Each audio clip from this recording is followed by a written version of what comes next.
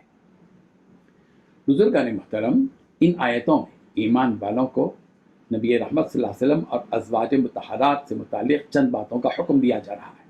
چنانچہ سب سے پہلے حکم ایمان والوں کو یہ دیا گیا کہ نبی رحمت صلی اللہ علیہ وسلم کے گھر جب تمہیں جانا پڑ جائے تو بغیر اجازت لیے ایسے ہی گھر میں مت چلے جاؤ، بلکہ پہلے اندر جانے کی اجازت مانگو، اور جب اجازت مل جائے تو جاؤ، لیکن جا کر وہاں غیر ضروری مت بیٹھو، بلکہ جس کام کے لیے گئے تھے جب وہ کام ختم ہو جائے تو وہاں سے نکل جاؤ۔ بلا ضرورت تمہارے وہاں رہنے سے اللہ کے نبی صلی اللہ علیہ وسلم کو تکلیف ہوتی ہے، کیونکہ انسان کسی کی موجودگی میں ذاتی کام نہیں کر سکتا، اس لیے تمہیں اس بات کا خیال رکھنا چاہیے اور خود سے کام ہوتے ہی چلے جانا چاہیے، کیونکہ نبی رحمت صلی اللہ علیہ وسلم تم سے یہ بات نہیں کہہ پاتے کہ اب کام ہو گیا تو اب آپ یہاں سے چلے جاؤ۔ وہ تو ایسی بات کہنے سے شرماتے ہیں، لیکن اللہ تعالیٰ حق بات کہنے سے نہیں شرماتا، لہذا آئندہ سے ان باتوں کا خیال ضرور رکھو۔ اس آیت کے شان نزول کے بارے میں حضرت انس رضی اللہ عنہ کی روایت ہے کہ جب نبی رحمت صلی اللہ علیہ وسلم نے حضرت زینب بنت جحش رضی اللہ عنہا سے نکاح کیا تو آپ نے لوگوں کو کھانے کی دعوت دی۔ جب وہ کھانا کھا چکے تو بیٹھ کر باتیں کرنے لگے۔ اس وقت نبی رحمت صلی اللہ علیہ وسلم کی حالت یہ تھی کہ وہ نہیں اٹھانا چاہتے ہوں، مگر کوئی بھی اس حالت کو دیکھنے کے بعد بھی نہیں اٹھا۔ جب نبی رحمت صلی اللہ علیہ وسلم نے یہ حالت دیکھی تو وہ خود وہاں سے اٹھ گئے۔